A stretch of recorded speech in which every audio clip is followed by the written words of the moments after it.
নমস্কার, আমি সুতপা। সুতপা ট্রাভেল ব্লগে আপনাদের সবাইকে স্বাগত। আজ জানুয়ারি মাসের 30 তারিখ, ভোর এখন 4:30। আমরা পাড়া প্রতিবেশী নিয়ে মোট 14 জন মিলে চলেছি পুরুলিয়া। বাড়ি থেকে বেরিয়ে দুর্গাপুর এক্সপ্রেসওয়ে হয়ে ভোরের চা পর্ব সেরে নিলাম বর্ধমানের শক্তিগড়ে এসে। এই যমুনা নদীতে ডক ডক ডক ডক করে জল পড়ছে, আর হাতের থেকে সোনার কলসি চলে যাচ্ছে খেলনায়, সোনার কলসি জলে চলে যাচ্ছে। কখন আমার প্রেমময়ী যাকে আমি দেখবো মুখমণ্ডল, তাকে দেখার জন্য সে সব বিরহ ভুলে গেছে, সোনার কলসি যমুনা নদীতে চলে গেছে। এই হচ্ছে প্রেম। তাহলে প্রেমের ঐতিহ্য অনেক ঊর্ধ্বে।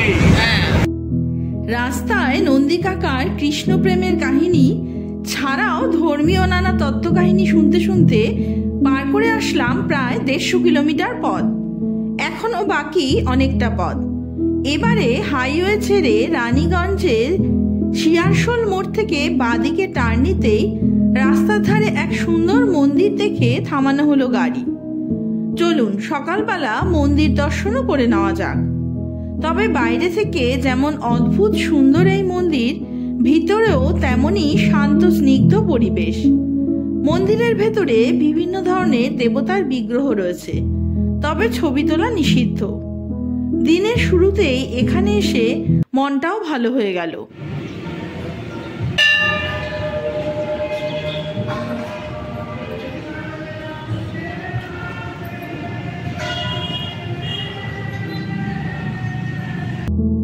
ওদিকে ঘড়িতে এখন 8:45।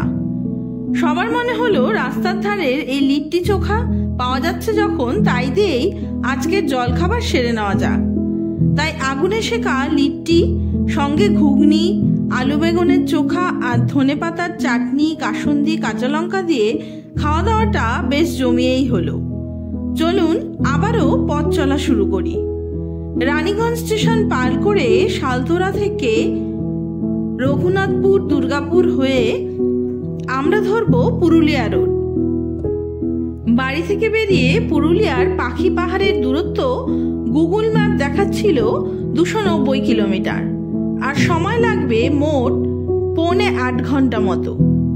পাড়ারই পরিচিত একজন হোটেল বুক করে রেখেছে পাখি পাহাড় থেকে এগিয়ে দুর্গা ড্যামের কাছে, তাই হোটেল খোঁজার টেনশন নেই। তবে 300 কিলোমিটার পথের মধ্যে এখন যে পথে চলেছি তা সত্যিই সুন্দর। দুদিকে শাল পলাশের সবুজ জঙ্গল, তারই মাঝে মসৃণ পিচের রাস্তা চলে গেছে উঁচু নিচু হয়ে। তবে এই মুহূর্তে নিজেদের গন্তব্যে পৌঁছানোর আগে ইচ্ছে আছে বরন্তী লেক দেখে তারপরে যাব। তাই নেতাজি সুভাষ রোড হয়ে প্রথমে আমরা বরন্তীর দিকেই যাচ্ছি। চলুন, পৌঁছেও গেছি বরন্তী, কিন্তু সামনে রাস্তায় কাজ হচ্ছে, তাই গাড়ি ঘুরিয়ে আবার গোল করে পুরো গ্রাম ঘুরে পৌঁছতে হলো লেকের ধারে। আসলে ছোটনাগপুর মালভূমির সর্বনিম্ন ধাপ হলো এই পুরুলিয়া জেলা। তাই এ জেলায় সাধারণ দৃশ্যপট হলো ঢেউ খেলানো ভূমি, যেখানে ছড়িয়ে ছিটিয়ে রয়েছে অনেক ছোট ছোট পাহাড়। আর এই ছোট পাহাড়ের কোলেই বরন্তী লেকে পরিষ্কার আকাশে জলে পাহাড়ের প্রতিবিম্ব দেখার মতো। তবে আজ কুয়াশা ঘেরা চারিপাশ, তাই লেকের জলও ভালোভাবে বোঝা যাচ্ছে না, প্রতিচ্ছবি তো নয়। তবে আমরা বেশ কয়েক বছর আগে পলাশের সময় একবার বরন্তীতে এসেছিলাম। এখানে রিসর্টে থেকেছিলাম, তাতে ভীষণ ভালো লেগেছিল এই লেক আর তার আশেপাশের গ্রাম। গ্রামে প্রচুর পলাশ গাছ আছে। পায়ে হেঁটেই ঘুরেছিলাম বরন্তী গ্রাম, যদিও শীতকালে আবার অন্যরকম ভালো লাগা। তাই চলুন, ভালোই লাগলো সবুজ পাহাড়ের কোলে এই বরন্তী লেক। আবারও পথ চলতে শুরু করি। এবার পথ ঘুরে গিয়ে উঠতে হবে সেই পুরুলিয়া রোডেই। বাড়ি থেকে ভোর 4:30টাতে বেরিয়ে কয়েক জায়গায় দাঁড়িয়ে এখন ঘড়িতে 1:45 বাজে। প্রায় পৌঁছেই গিয়েছি আমাদের গন্তব্যে। আর ওই যে বরাভূম স্টেশন। ট্রেনে পুরুলিয়া ঘুরতে আসলে এই স্টেশন থেকেই গাড়ি নিয়ে ঘোরা সব থেকে সুবিধাজনক। বেশ কয়েকবার পুরুলিয়া ঘুরতে আসলেও আমাদের কিন্তু পথ দেখিয়ে নিয়ে চলেছে গুগল ম্যাপই। পুরুলিয়া ভ্রমণে বেশ কয়েকটি স্পটের মধ্যে মাঠা ফরেস্ট পার করে এখন পাখি পাহাড় হয়ে তারপর হোটেল। কিন্তু সকলেরই এখন উদ্দেশ্য কতক্ষণে হোটেলের রুমে গিয়ে ফ্রেশ হবে। পথের ধারে কোনো স্পটই কি মিস করা যায়? তাই মাঠা ফরেস্ট না ঘুরতে পারলেও চলুন পাখি পাহাড়ের দিকে যাওয়া যাক। সেই মতো গাড়ি ডান দিকে মোড়ে ঘুরতে হলো। আবার এখান থেকে পাখি পাহাড় ঘুরে আমাদেরকে ফিরতে হবে ওই পথেই।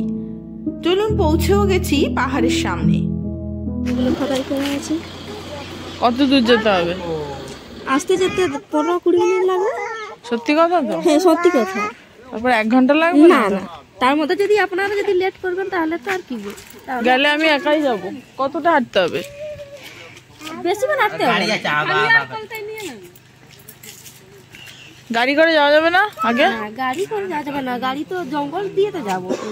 কোথা দিয়ে যাবে? কোথা দিয়ে যাবে? আমরা নিয়ে যাই। দে একটু দে। এই না কেন এখানে আসে যে এটা না দেখলে কি পাখি পাহাড় তো দেখাই হলো না। কেউ তো গাড়ি দিয়ে নামবে না।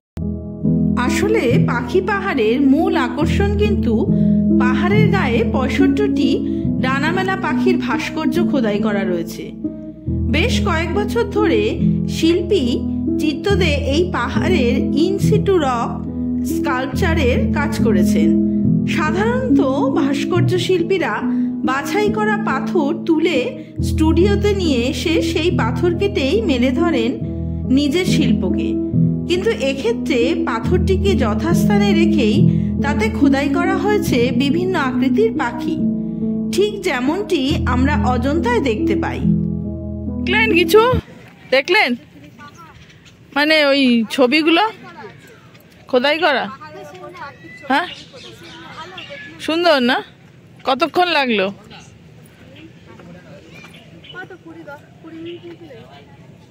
ও বেশিক্ষণ লাগলো না? না গাইড নিয়েছিলেন তো? স্থানীয় মানুষজন আপনাকে পথ দেখিয়ে বুঝিয়ে ঘুরিয়ে নিয়ে আসবে এই পাখি পাহাড়। মাত্র 100 টাকায় একটি গাড়ি আর 150 টাকায় একটি বাসের যাত্রীদের।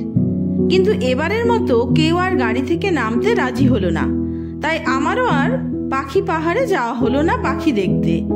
রাস্তার ধারে গুটি কয়েক পলাশ ফুলও ফুটেছে কয়েকটি মাত্র গাছে। সবে ফেব্রুয়ারির প্রথম সপ্তাহ, তবে মার্চে সমস্ত ফুলই ফুটে যাবে।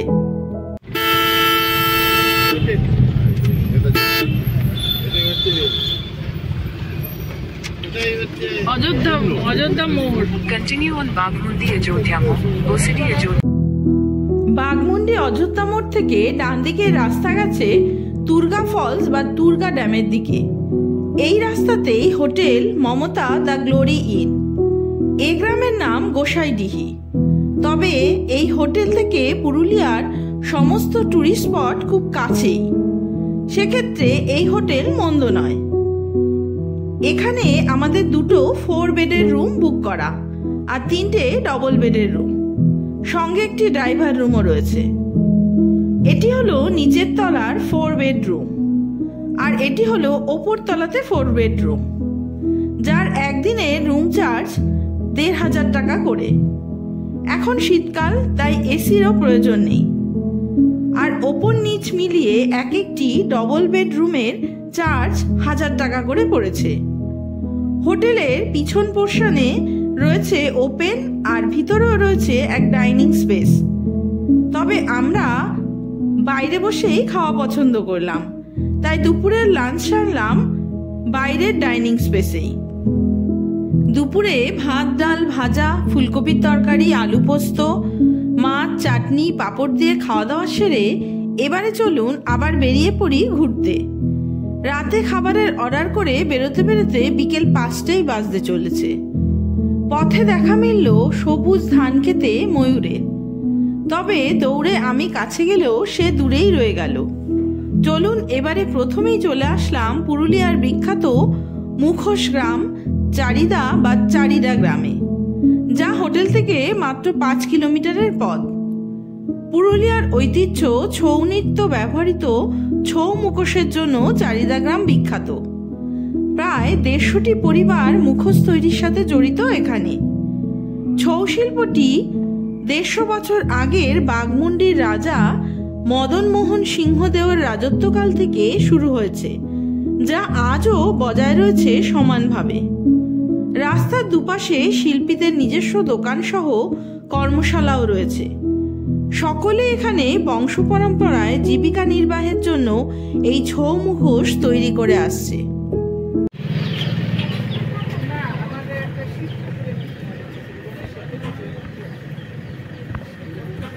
সারাদিনে কটা আঁকো? কটা আঁকতে পারো সারাদিনে? যত খুশি। 10টা। যদিও এখন বেশিরভাগ সবগুলোতেই ছৌ নাচের আসল মুখোশ তৈরির পরিবর্তে ঘর সাজানোর জন্য ছোট ছোট মুখোশই বেশি তৈরি হয়। 2 দিন বাদে সরস্বতী পুজো, তাই কোথাও কোথাও আবার সরস্বতী ঠাকুরও তৈরি হচ্ছে।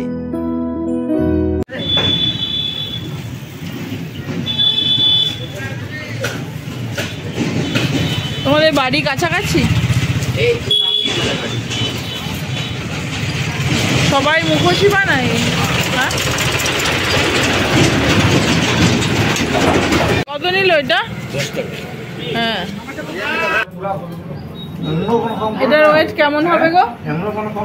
এটা পরেই তো নাচ হয়, বলো কেমন ওয়েট? হ্যাঁ, 4-5 কেজি ওয়েট। সারাদিনে লাগে বানাতে? কত সময় লাগে? আমি ধরে রেখেছি অ্যালবেস্টার অ্যাঙ্গেল ফ্যাঙ্গেল 20-22 টাকা লাগে। একদিন সাজানো একদিন, মুখোশটা বানাতে 3 দিন। এই একটি মাত্রই সব দেখলাম যেখানে ছৌ নাচের সময় যে মুখোশ পরা হয় তা তৈরি হচ্ছে। সম্ভবত এখানে ছৌ নাচের পোশাকও তৈরি হয়। এটি সুচাঁদ মুখোশ ঘর। প্রত্যেক ঘরের এমনই আলাদা আলাদা নামকরণ রয়েছে। তবে এখানকার ছোট ছোট মুখোশ কিন্তু দেশে বা রাজ্যের বিভিন্ন প্রান্তের ব্যবসায়ীদাররা কিনে নিয়ে যান বিক্রি করার জন্য। আবার এখন অনলাইনেও কেনাবেচা করেন এখানকার মুখোশ কারিগরেরা। জিনিস কুরিয়ারে পাঠিয়ে দেন আর অনলাইনে পেমেন্ট হয়। যেহেতু কাগজ আর কাপড় দিয়ে তৈরি এই মুখোশ হালকা হয়, তাই পরিমাণেও বেশি পাঠানো যায়। এটার ওয়েট তো হালকাও না? এটা কি দিয়ে বানায়? কাগজ, কাগজ আর কাপড়। কদিন লাগে বানাতে? শুকাতে হয় না বানিয়ে?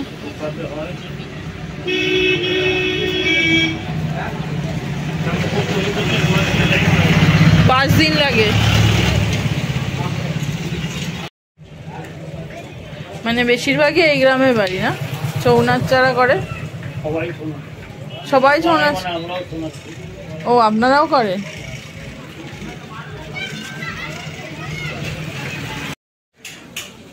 ও অন্ধকারে জ্বলবে। হ্যাঁ, নদিয়া? আমার তো নদিয়াতে বাড়ি। তার দাম কত? রংটা যে করো ওইটার মধ্যে কি থাকে যে জল জল করে? নিয়ন কালার থেকে আলাদা এটা রংটা কলকাতা থেকে নিয়েছি, ওই জন্য অন্ধকারে জ্বলে না? এটা পুরস্কারও পেয়েছি। এটা আমি নবোদয় বিদ্যালয়ে ট্রেনিং শেখাচ্ছি। নবোদয় বিদ্যালয় আমাদের কল্যাণীতেও তো আছে। হ্যাঁ, দুর্গাপুর। দুর্গাপুরে গিয়ে শেখাচ্ছেন? নাম কি আপনার? আমার নাম গৌতম সরকার। পুরস্কারও পেয়েছি। এত দোকান দেখছেন, কাজটা ফেলতে পারি।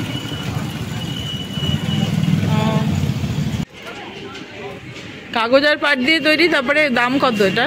এটা 5000 টাকা, ওটা 2000 টাকা জোড়া। ছোটটা 2000 টাকা জোড়া, মানে 1000 টাকা করে পার পিস। ওটা কাগজের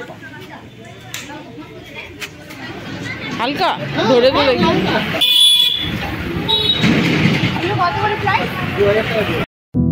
এতক্ষণ বিভিন্ন শপে ঘুরে আরেকটা ব্যাপার লক্ষ্য করলাম যে 2 দিন বাদে সরস্বতী পুজোর দিন এখানে সব দোকানে বা বাড়িতে বিশ্বকর্মা পুজোও হবে।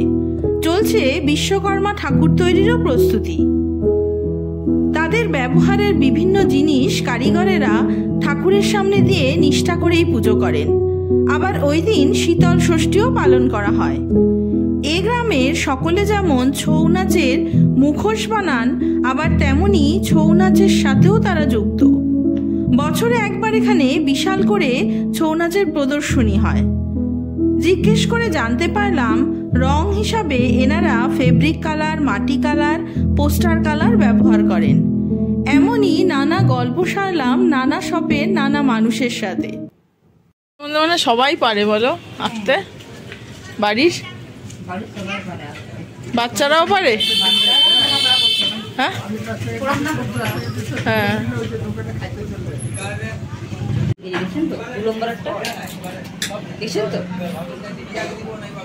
ও 2 নম্বরটাই জ্বলছে তো, এই পাশেরটা জ্বলছে সাদাটা? হ্যাঁ।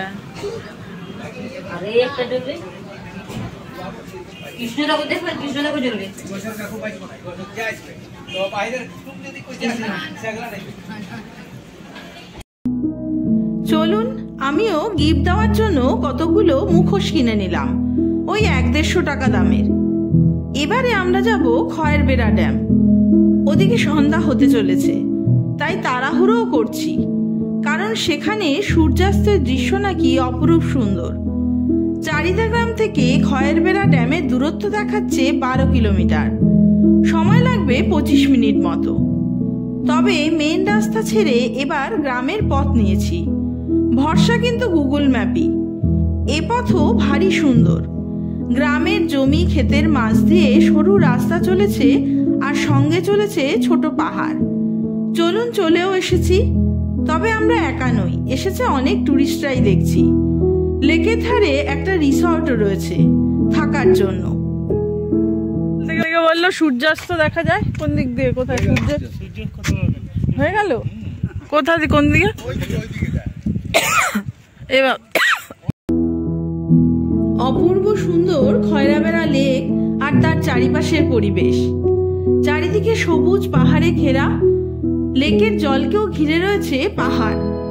লেকের ধার ঘেঁষে রাস্তা দিয়ে এগিয়ে গেলেই ড্যাম বা বাঁধ। তবে বাঁধের 2টি মাত্রই লক গেট, আর এই শীতকালে 2টি গেটই বন্ধ রয়েছে। হয়তো বর্ষাকালে খুলে দেওয়া হয় গেট 2টি। চারিদিকে পাহাড়ের মাঝে সবচেয়ে বাঁদিকে উঁচু পাহাড়টির নাম চামটাবুরু পাহাড়। এই পাহাড়ই নাকি পুরুলিয়ার হাইয়েস্ট পিক। অন্ধকার হতে চলেছে, তাই হয়তো চারিপাশ আবছা হয়ে আসছে। তবে সময় হাতে নিয়ে আসলে ভীষণই ভালো সময় কাটানো যাবে এখানে। লেকের ধারে ইকো অ্যাডভেঞ্চার রিসর্ট নামে একটি রিসর্ট রয়েছে। সেখানে খাওয়া দাওয়া ঘোরাফেরাও করতে পারেন। সবকিছু মিলিয়ে ভালোই লাগবে এই খয়রাবেড়া লেক আর তার ড্যাম। ড্যামে চলে গেছে। ওইখানে গিয়া নন্দী কাকা ধর্মকর্ম এসব কথা বলছে। দারুণ জায়গা। হিন্দিতে কথা বলে।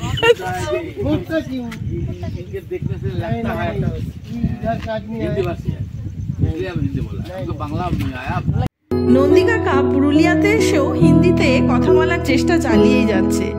তাই নিয়ে চলছে আমাদের মধ্যে হাসি ঠাট্টা। আমরা সবাই মিলে অপেক্ষা করছি মাটির হাঁড়িতে বানানো চা খাবো বলে। চলুন চা খাওয়া দাওয়া হয়ে গিয়ে এবার হোটেলেই ফিরি, কারণ অন্ধকার হয়ে এসেছে। হোটেলে সন্ধ্যেতে আমাদের চিকেন বারবিকিউর ব্যবস্থা করতে বলা হয়েছিল। সেই মতো ব্যবস্থাও করা হয়েছে। 1200 টাকায় 1 কেজি চিকেনের। আর বাকি রয়ে গেল আরেক ইচ্ছে, তা হলো ছৌ নাচের ব্যবস্থা। কারণ ছৌ নাচ একটি দলের চার্জ 6000 টাকা, যা আর কেউ রাজি হলো না।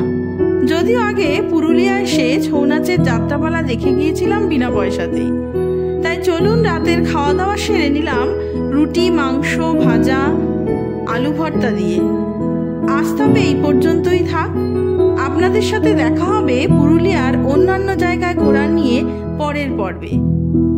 সবাই ততদিন ভালো থাকবেন, সুস্থ থাকবেন। নমস্কার।